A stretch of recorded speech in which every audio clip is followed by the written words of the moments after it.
Any better? Check. Check.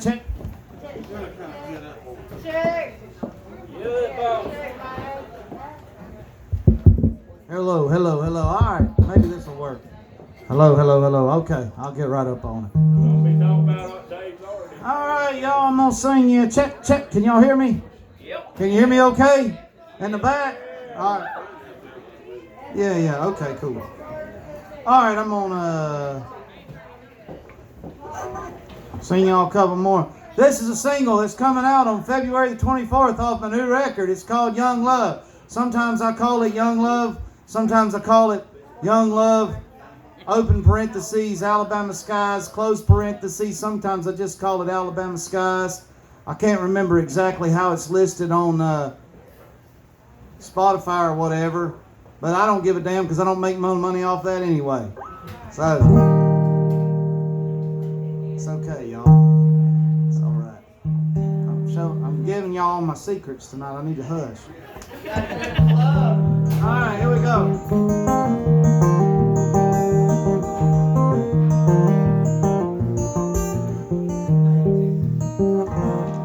We were young and in love in Alabama,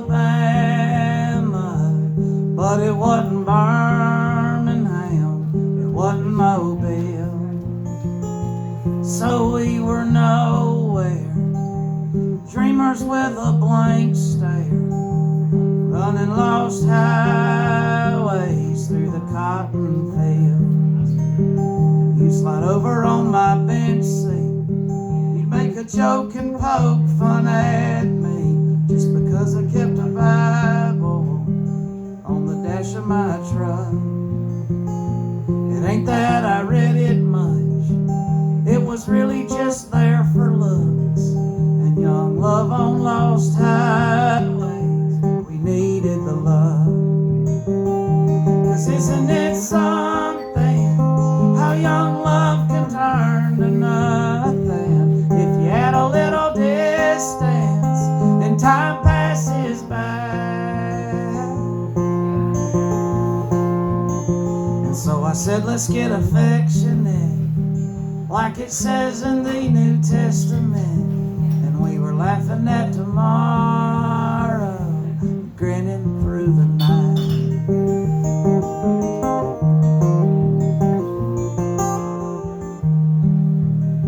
Do you remember when we'd wander, go floating down the Escatawpa? We wasn't really doing nothing but passing time and running from the knowledge that you were soon to leave for college, splashing on the creek banks, trying not to cry.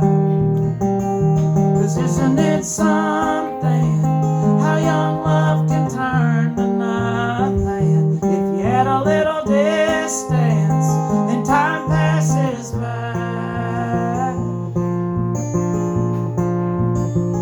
It's a shame we had to grow up and couldn't stay in the moment when our days were long and our passions were high.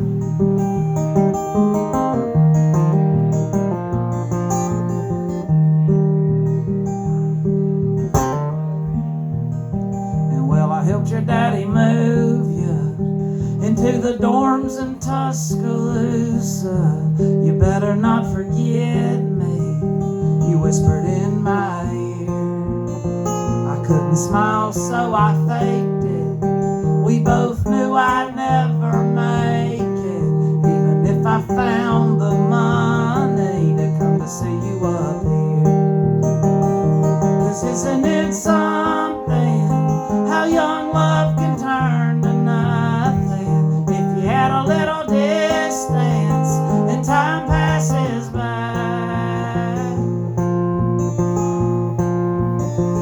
But I always will remember the summer that we spent together, them innocent nights neath the Alabama skies.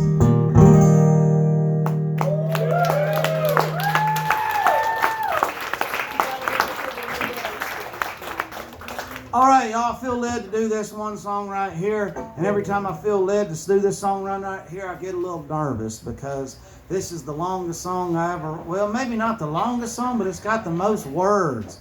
And only an idiot would write a song like this, and I guess I fit the bill. So this is a song I wrote in about 20 minutes, and it took me about 2 weeks to make it rhyme. Then it took me about 6 months to learn it. It's called Abe Partridge's 403rd Freakout. It was the first, thank you, it was the first single off my new record that's coming out in May now. And I mean, but don't quote me on that because it could change. But I believe it's going to be coming out in May. It's coming out on Baldwin County Public Records, who has been gracious enough to try to put out my music and let other people hear it. And there's a music video for this, and it's on YouTube. And if you type in Abe Partridge's 403rd Freakout, there's a music video in which my head comes off like this, and all kinds of shit comes out of my brain. And if you ever wondered what it would look like for my head, the top of my head to come off, I would rather you see it in that video than in real life. So please go check it out. And give me a, what do you call it, a like or something. Another thing that will not make me any money. Anyway, rich people have devised a way in which to take everything from artists except for this. And so as long as we can still do this, this is what I'm going to keep on doing. And I'm sure that, yeah, I'm sure that one day a rich person will figure out a way to even take this away from me. But until then, they have my music and all my videos and shit, but they ain't got this yet. So thank you, SHUGS, for having me here in Salisbury, North Carolina.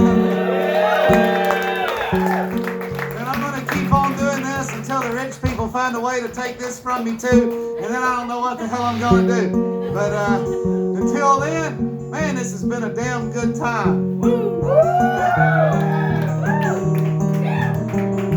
This is the song that I forgot it. I've already forgot it several times over since I wrote it. I wrote it, I forgot it, I wrote, and I've sung it, and then I forgot it, and I've sung it, and then I forgot it, and then I remembered, and then I forgot again. And maybe tonight at SHUGS in Salisbury, North Carolina, I will remember it, but I'm not going to make any promises.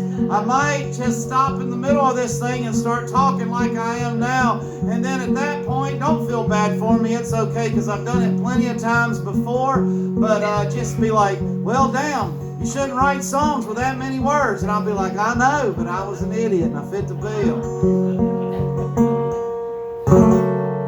It's not really music so much as it is just a noise with words on top. So maybe it ain't a song. Maybe it's just a talk or something. Well, sometimes I think we're already dead, or this trap that I call time is just some inception like dream state I'm in. As I lay down, I think maybe we never existed at all. We're just some five-sensed hallucination, or just the mirror image of a higher reality beyond our comprehension. And I lie awake at night, and I can't keep my mind from wondering about what it all means. That I have the ability to wonder what it all means. Do you know that nobody in this whole wide world can give you the definition of consciousness that doesn't venture off into religion or some kind of absurdist pseudoscience? And since I started listening to both sides without caring on to which side I fell, well, I found out that there were more than two sides, if you really want to know a subject well, which only led me to more heartbreak as I thought about all the fights that have been started by two sides, and neither one of them were truly wrong or right. And then I started considering the brutality that I witness every day, and how numb to the sight of human suffering that I've become in my middle age. 'Cause all the fascists and the commies been spewing out their dogmas, taking over the conversations. Any voice that's devoid of an agenda has been removed from consideration. And I started thinking about the weapons of mass destruction, biological and chemical and nukes. And we could have had them all fired from the push of a button of an orange presidential buffoon. And so I started reading up on how I was gonna survive a nuclear apocalypse. And after my research, I concluded I didn't even want to survive to live in a world like that. So even if I try to be positive and I convince myself that someday we might actually see peace, well, it's then that I realize in like 1 billion years or something, this planet's gonna cease to be, because the sun has gravity too, you know. And we're being pulled in as we orbit. If we don't find a way to destroy ourselves, then the sun's gonna do it for us. And so, la la la la la la la la, turn off your mind. La la la la la la la la, turn off your mind. La la la la la la la la, turn off your mind. Because an active mind is the devil's playground.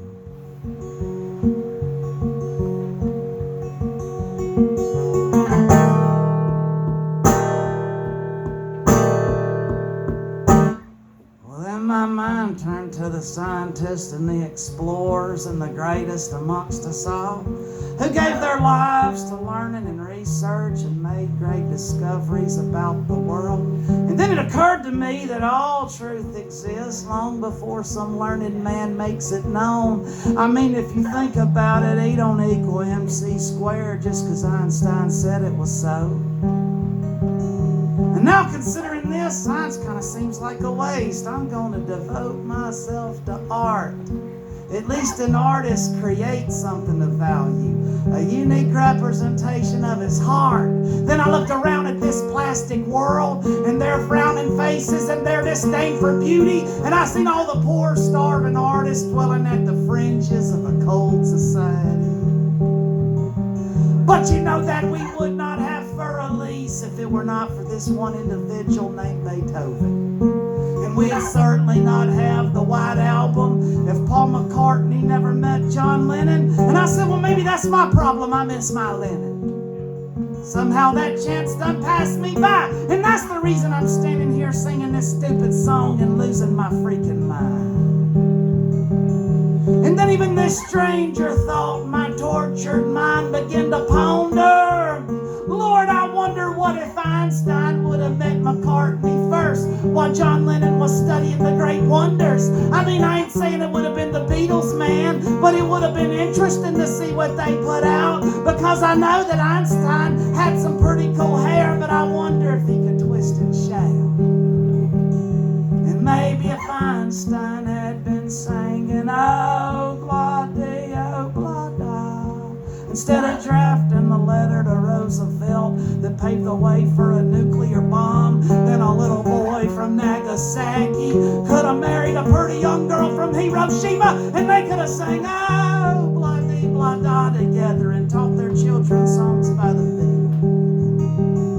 And I can't imagine that the guy that wrote Imagine would have been any use in a science lab unless that lab had the sole purpose of giving world peace a chance. And so we gotta give men to science and Einstein to McCartney. We gotta find a way to get back in time. But then I realized if we ever build a time machine, it'll be based on the scientific work of Albert Einstein. So la la la la la la la la, turn off your mind.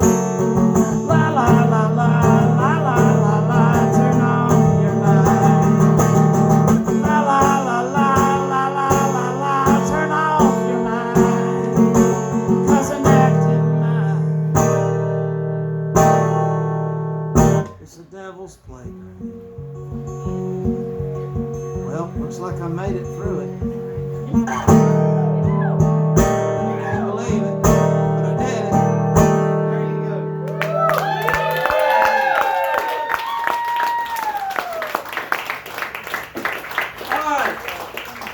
songs. You ready? Yep. All right. And then after that, I'm done, and I don't do the whole like clap, clap, clap. Oh, okay, I'll sing one more. That's kind of embarrassing. Let's don't do that, okay? Yeah, I mean, you can clap, but like, I'm not coming back up here and play two more, okay? I like to make that clear because it's always awkward. I'm like, oh, yay, please play another one. I'm like, no, I'm just weird. And then there's that whole thing where I think you're going to be upset. So let's just don't do that. Two songs? Two songs? Yeah. All right, 2 songs. All right, here we go. This is a song I wrote. I was down in Key Largo, Florida a few years back. I was playing this songwriter festival. I got down there. Me and my wife pulled in to Key Largo, Florida. We found out very quickly that we could not afford a hotel room down there. So I started looking for public parks, national parks, state parks where we could park our car and sleep in it. I found one. We pull in. They have local newspapers in Key Largo, Florida, in this place where I'm going to spend the night in this. And I pick up the local newspaper, and there's my ugly mug on the front of the newspaper. And I'm like, what the hell? Why would they write about me? This was in 2017 when I had just really begun doing songs and stuff. And I'm like, this is very strange. So then I go to the Key Largo Songwriter Festival, and I find out that the reason they put me on the front of the paper was because I was the only one in that music festival that wasn't one of these bros from Nashville, the country bros, you know? And I was like, well, shit, what am I doing down here? And so I'm in this festival with all these Nashville dudes that have hair like Justin Bieber, and they wear like shorts and flip-flops and sing songs about shit that they don't know nothing about. And anyway, I was standing in the back and of the venue I was supposed to play one night. It was a bar, and there was these 3 bros, and they were up there, and they were beautiful. They had on tank tops. They had muscular arms, and they were singing things. They were singing about beer cans and trucks and shit, and it sucked ass. And I was like, hey, it's my turn to play music. And they kept on playing, and they kept on playing, and they kept on playing. I was supposed to go on at 7:15. They didn't get done till about 7:45. And I get up and I'm like, hey, bros. Is this thing doing that again? Check, check, check. And I was like, what's going on here? And they were like, oh man, we just couldn't get down. It was going too well. I think it's okay, David. They were like, we couldn't get down. It was just going too well. And I had, and then it brought to my mind that I had written the perfect song for this occasion. And so I got up. I just have to sing loud. It's okay. I don't know. Maybe it's like the wiring or something, brother. But anyway, I'll finish telling y'all this story. Maybe we'll have this. But I was like, I wrote the song just for this occasion. So these guys had played. Oh, yeah, there we go, Dave. Whatever you just did probably worked. Check, check. Oh, yeah. All right. Was it loose or something? Oh, okay. Check, check. All right, yeah. Well, all right, Dave's just gone. You just stay there. All right, and so anyway, I got up to the stage and I was like, "Hey, man, look, just mute it. I'll go play out. Just mute it off. Go ahead. Yeah. I'm gonna play out here. How about this? Yeah. All right. So I was like, "Hey, where's my hams at? Let's get my hams at. Right here. Okay, I got it right here. Hey, I got cheer one, I got a hams, I got this one. Yeah, baby. Cheer one. And anyway, I was playing down in Key Largo, right? It's a rich ass place. And all it is a bunch of rich folks down there they go down there and they buy everything so they can get away from the rest of us poor people. That's what they do. That's what rich people like to do. They like to get away from poor people. And so I'm down there, and those bros, they played into my set. And I got up there, and they were like, oh man, we couldn't come down because it was just going so well. And I mean, it was going well, but it was with like all the people that they bought. It was all these young girls, you know, that were like 20 years old or something, and they thought that those guys were, you know, hot stuff, you know. And then, of course, I was the middle-aged, you know, well past my prime. But I get up there and I'm like, oh man, really, it's like that, huh? So they intentionally played into my set. And so I felt at liberty to tell them what I thought about it. And so I got up there and I said, and I immediately got on the mic, I plugged my guitar in and didn't even do a sound check, and I was like, my name is Abe Partridge and I'm from Mobile, Alabama. And I wrote this song for all you bros. It's called Pop Country is for Posers. And I didn't get invited back to the Key Largo Songwriter Festival. But it's okay, because I didn't like that shit no way.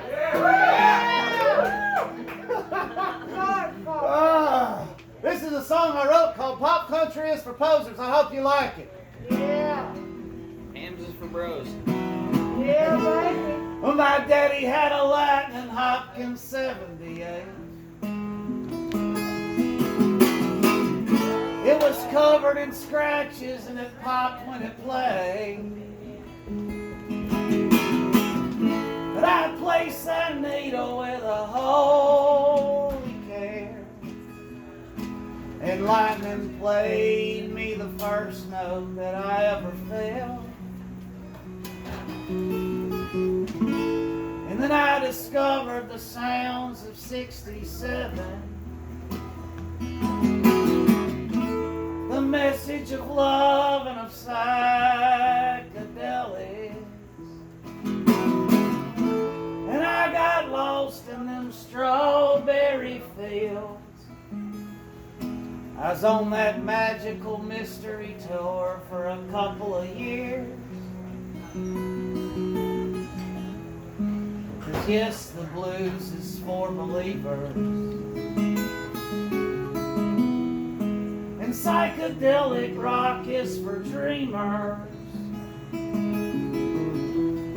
But consumer masses ain't got no soul. You don't hear Lightning Hopkins on the radio. You don't hear Lightning Hopkins on the radio. And by 18 I felt like a misfit. And teenage angst wouldn't let me quit.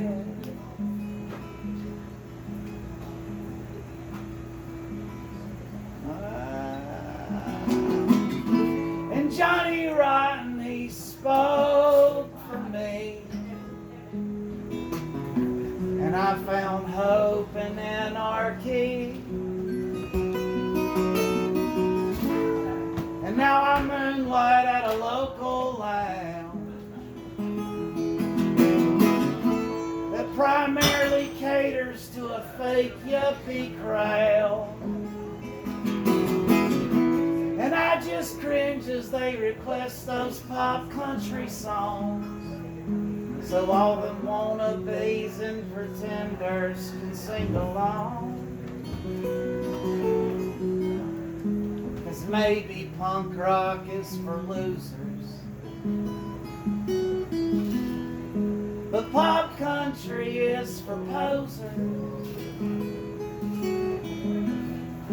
Consumer masses ain't got no soul. You don't hear the Sex Pistols on the radio. You don't hear the Sex Pistols on the radio. 'Cause art is more than a business plan. And a song is more than some Nashville scam.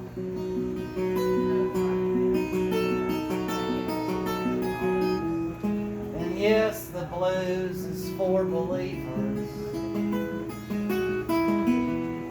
And psychedelic rock is for dreamers. And maybe punk rock is for losers. But Pop country is for posers. Pop country is for posers.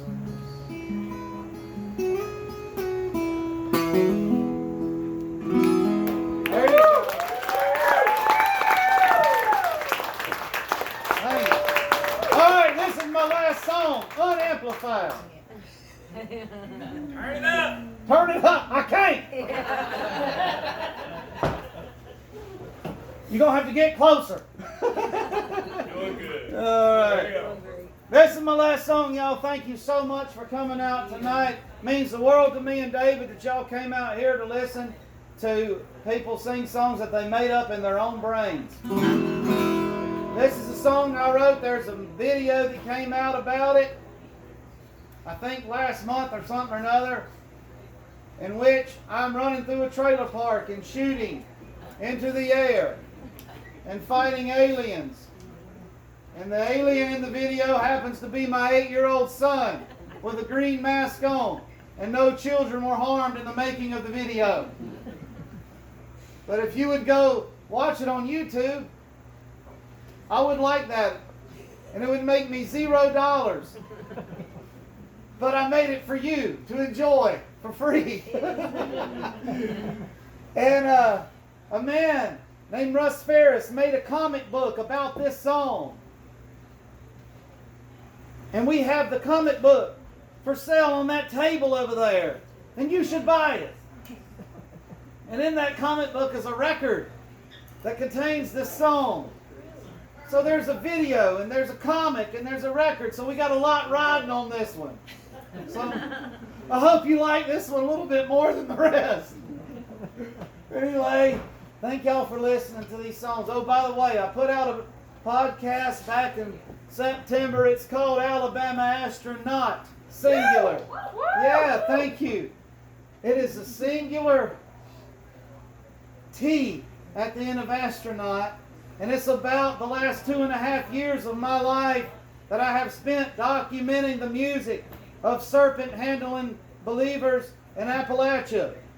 And it is doing better than anything that I've ever put out. And it has no advertisements on it whatsoever. It's only 8.5 hours long. And so, it's not that bad, right? You can listen to 8.5 hours of me, right? Yeah! Okay, good. Well, guess what? It's free. It doesn't cost a dime. And I will make $0 off of it on account that there's no advertisements. But that's by design, because I don't want you to have to listen to shit about mattresses and all that shit in the middle of my podcast. This is a song I wrote, and it's called Alabama Astronauts. And it has an S on the end because it is plural. And it's about an alien invasion in an Alabama trailer park. And hindsight being 2020, if you were ever to release a podcast about serpent-handling gospel music and write a song about an alien invasion in a trailer park, I would suggest that you do more to differentiate them in their titles than just making one singular and one plural. However, we cannot get in a time machine and go back. And so this is a song I wrote that I now have to explain every time I sing it. But it's called Alabama Astronauts. Yeah! Well, all was quiet in the back 40. There's Jimi Hendrix right there. He's looking at me. Hello, Jimmy. You painted that? I did. All right. Well, all was quiet in the back 40 trailer park last night. I mean, there were a few domestic fights and unusual petty crimes, but I was feeling all right. I was drinking whiskey with my Sprite, and I was toasting all those ghosts of the lost Southern Pines when I heard a lurking in the night. And I knew something wasn't right as I was covered in the white of this otherworldly light, and I looked up and I beheld it was a spacecraft from another world. At least that's what I thought I observed, 'cause I ain't learned, but I can certainly confirm There ain't nothing on this planet ever turned at the ankles and the rate of speed at which it served. And then I heard my neighbor Wanda. Man, she was cursing in slurs as the UFO swirled and upon her trailer it converged, and she was carried away in this tractor beam.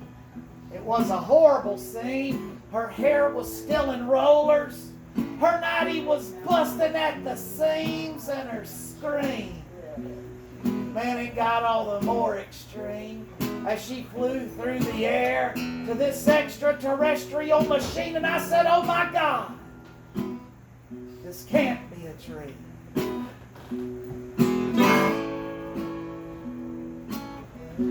Because, I mean, yeah, I know I've been drinking and probably even smoked a little green, but I can't stand LSD, man, and this would be an hallucination supreme, even obscene. And so I jumped into action like a Vietnam era Marine. I said, now this is gonna be war. You know I'd seen one before. I had a stash of ammunition underneath my trailer floor, and I'd heard freaky stories galore from Bubba next door. And it sure ain't my ass them aliens gonna probe and explore. So I got me a 12 gauge pump and an AR. I got my granddaddy's government issued K-bar. And I said, you aliens, y'all should have never came down here. Now this is gonna be war. 'Cause I've been waiting on them aliens to come. I've been waiting on them aliens to come. I've been waiting on them aliens to come.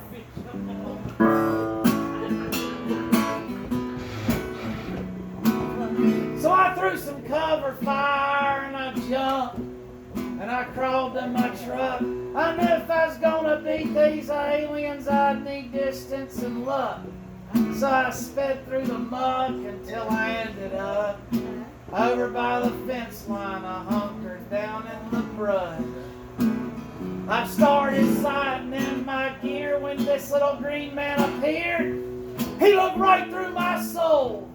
Why, in my eyes he stared, and I knew he must have got scared when he saw that I had no fear and that I'd smoke his little green ass without shedding a tear. And then he disappeared, and I said, man, this is really getting weird. And so I ran through that trailer park like a redneck Paul Revere. I said, the aliens are coming.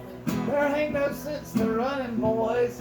Let's take our stand here, y'all. Let's do some